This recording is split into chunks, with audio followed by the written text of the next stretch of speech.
Hey there, macro folks. This is Mr. Hooker, and today we are going to talk about Chapter 3 Demand, Supply, and Market Equilibrium. This will be a 3 video chapter, one for demand, one for supply, one for equilibrium and shifts. So let's get to the action here. This is video number 1. Let's go. So, what are markets? Markets are nothing more than the interaction between buyers and sellers. They can be local, national, or international. Your local farmers market, local stores, etc. So, your purely local restaurants, your purely local stores, your boutique store type things. You've got national stores, stores that only occur here. Also, regional, In-N-Out Burger, Bojangles, those kind of things. And then, places like Gabe's, Five and Below, those kinds of things that are somewhat just national. And then international, Walmart, Amazon, those things, they reach beyond borders. So price is discovering the interaction between buyers and sellers. We don't do that so well here in the U.S. We do fixed price shopping. They tell you the price is $10 and you either take it or leave it. Other countries, they tell you the price is, let's say, $12, and you could say, well, would you take 10? And they may say, well, yeah, I'll take 10. We don't do that too well here. So, I mean, there's not a whole lot of interaction there, unless nobody buys it, and all of a sudden they say, well, okay, we'll put it in the clearance bin because nobody bought it. That kind of stuff happens. So, the definition of demand. Demand is the ability and willingness to purchase at alternative prices a specific quantity of a good or service, ceteris paribus. So you saw ceteris paribus in chapter 1. Here it is again. I told you you'd see it in chapter 3, and you will early. So let's break this down. I've got it color coded for us. Let's go. The ability and willingness. That means that ability, you have the money. Willingness means you actually want the good. So to start off, you must have the money and want the good at the same time. There are plenty of times you have money but don't want the good. There are other times you want goods, but you don't have the money for them. And unless you have the money and want the good at the same time, you do not have demand. So let's look at a vending machine, right? And inflation has kind of killed us. It's now like $1.25, $1.75 at these vending machines. It used to be everything was a dollar, made it really simple. But dollar twenty, let's say $1.25. You got to put $1.25 in the vending machine. Everything is open to you, and you're making choices immediately. You just say, I don't want. There's a lot of things in there I don't want, so you just sort of, knock those out the choice. You start narrowing things down, narrowing things down. All of a sudden, you're between 2 and 3 things, and then you narrow it down to 2, and you start making choices. You hit the buttons, assuming your fingers hit the right buttons. Boom. Let's say a Snickers falls. Okay. All right. So, bang, you've done that. That means basically you have the ability and willingness. I was actually doing opportunity costs. I don't know why I was doing that, but if you have the money and you want the Snickers and you have the money for the Snickers, you have um, the ability and the willingness. If you have the money but don't want, if you have the money but don't want the Snickers, um, then poof, you don't have demand. To purchase at alternative prices, that'll show up again when we get to supply. That is just the BS clause that says that you want, um, that you are willing to pay at market price. So there, if we think about cars for a minute, people would say, yeah, I'd buy a new car if it only costs $500. You can't get a new car at $500, so you're not really willing to pay market price. You've got to be willing to pay market price for this, and therefore there is that. A specific quantity, start at 1. If you like 1, buy 2. If you like 2, buy 3. The law of diminishing marginal utility will kick in at some point. We'll talk about that in a little bit. But eventually, at some point, you're going to not want as much of the good.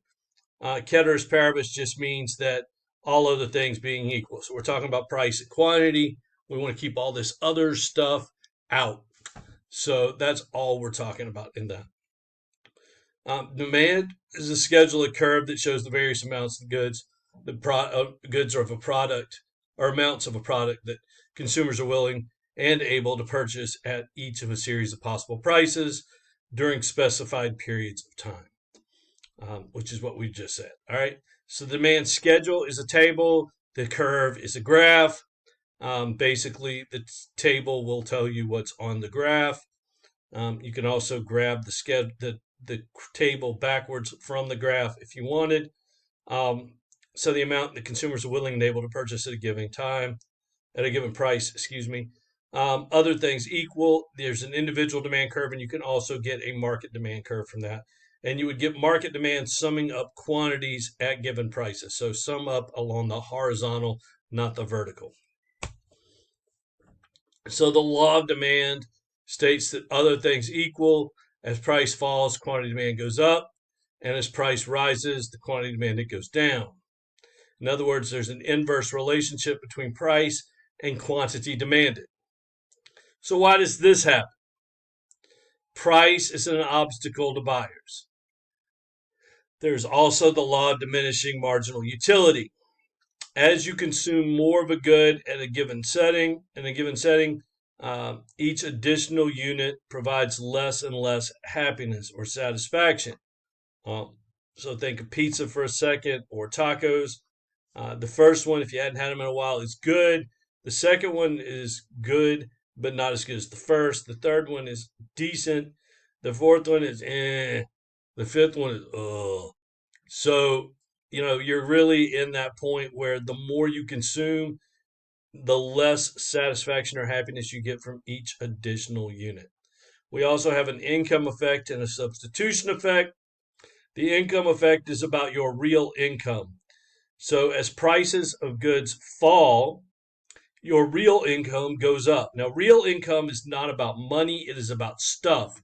It is purchasing power. How much stuff can you buy with the money you have?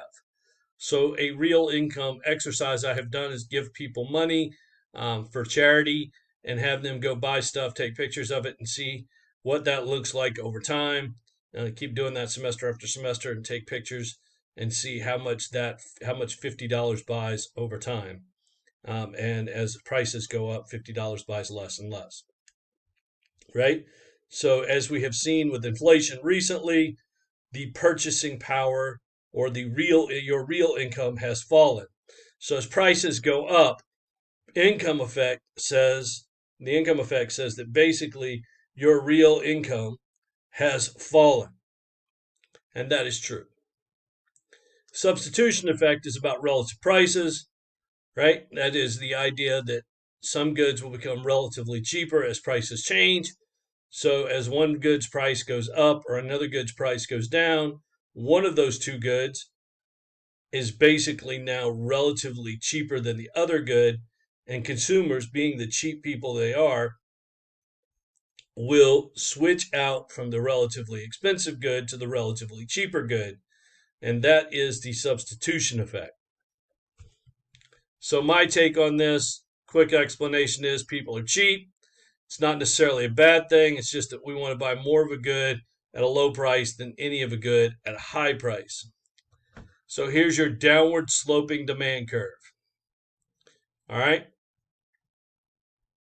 So with this, we have a downward sloping demand curve that has, with this one, it's gasoline, price 54321, quantity 10, 20, 35, 55, 80. So let us look at a whiteboard. I should have got that ready first.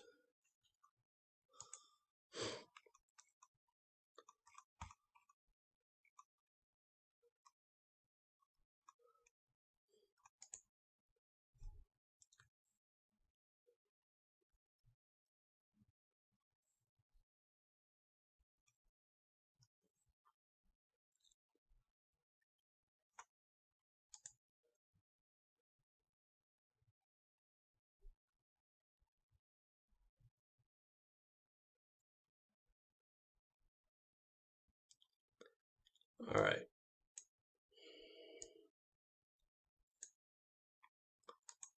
Keep that black. Now, if I have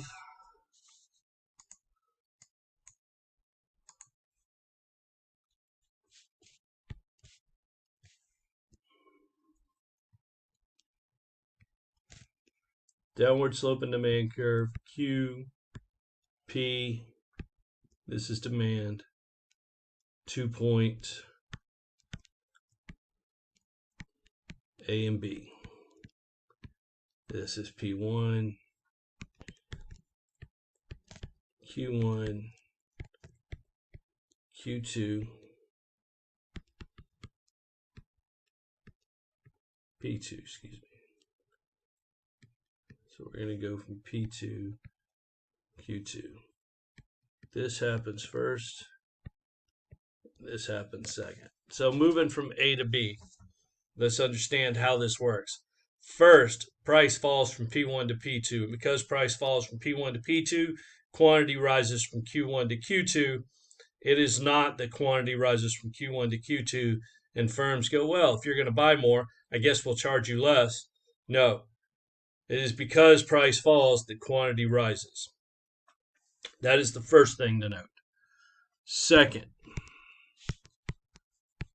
as we move from A to B, that is what we call a change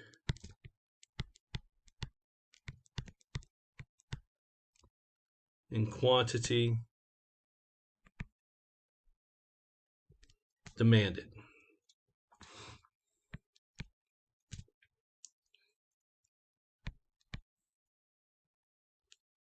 Caused by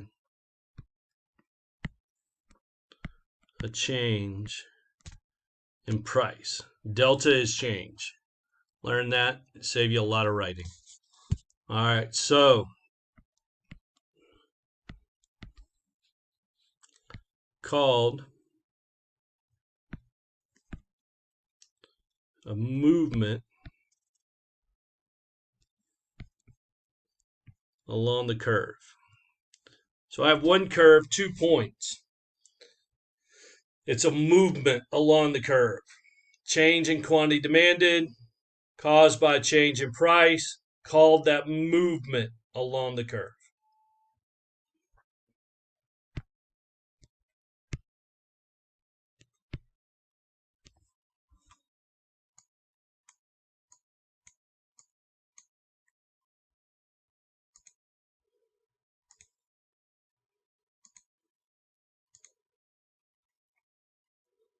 And then,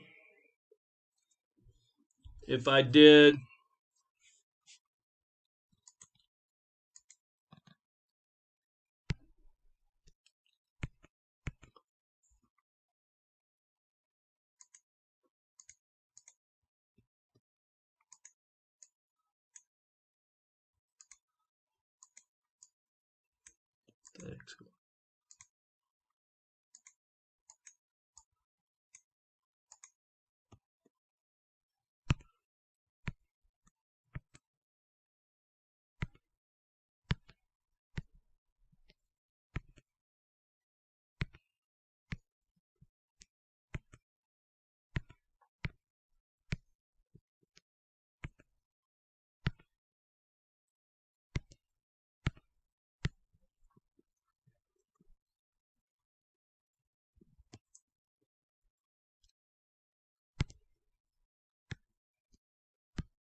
D to D2,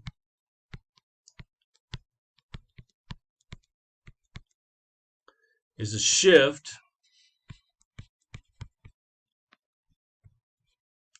of the curve.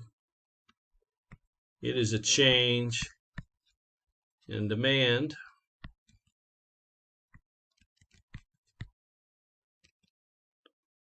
caused by a change in the determinants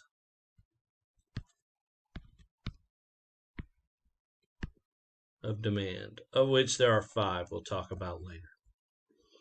And that movement from D to D2 is an increase in demand because it moves right. If you move left, it is a decrease. Okay? Okay? So right is an increase, decrease is a left.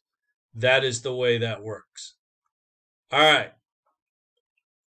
Let us erase all of this.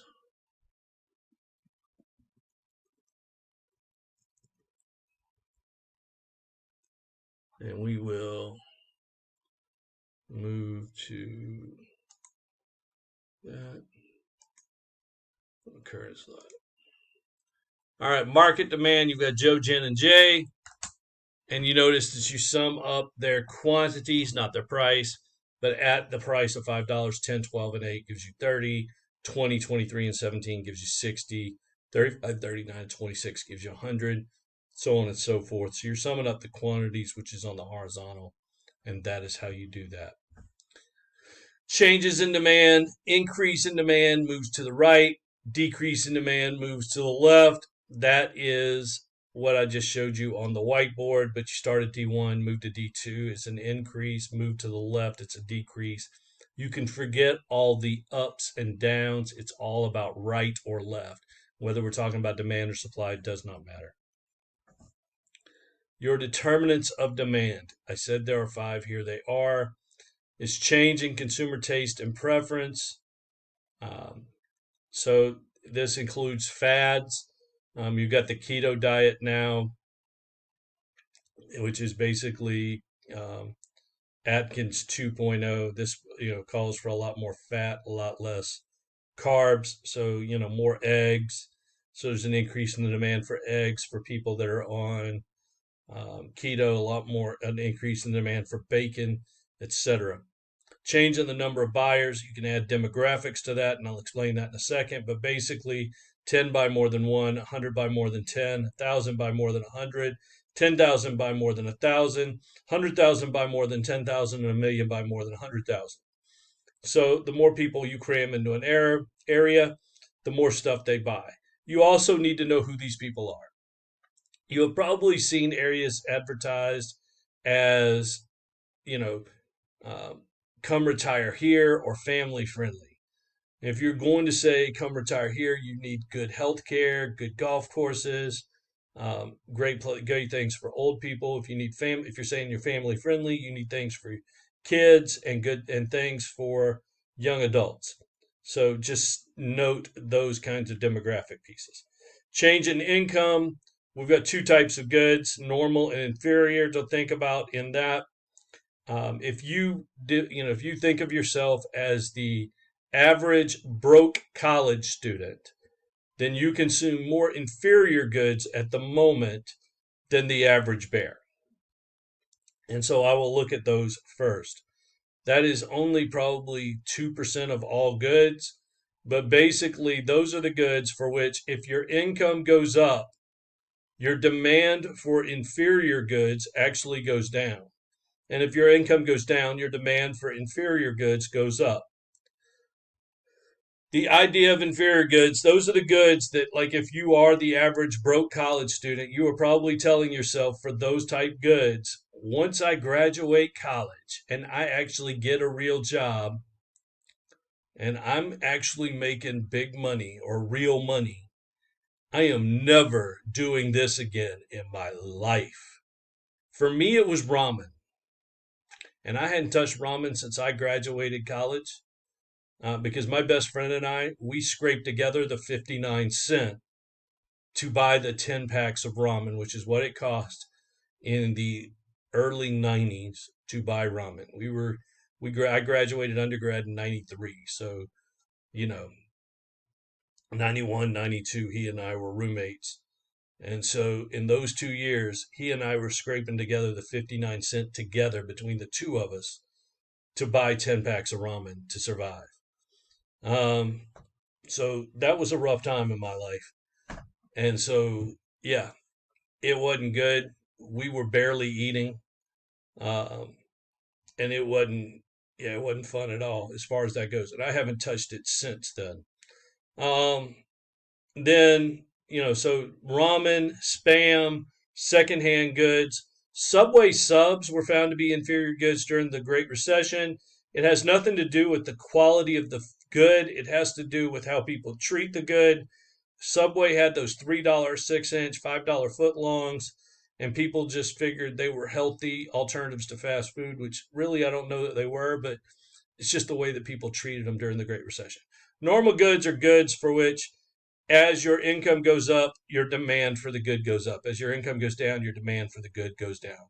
So if you buy a lot of it when you have money, you'll buy more of it when you have more money. If you like shoes, you'll buy more shoes. If you like clothes, you'll buy more clothes. If you like purses, you'll buy more purses. If you like steak, you'll just buy more steak.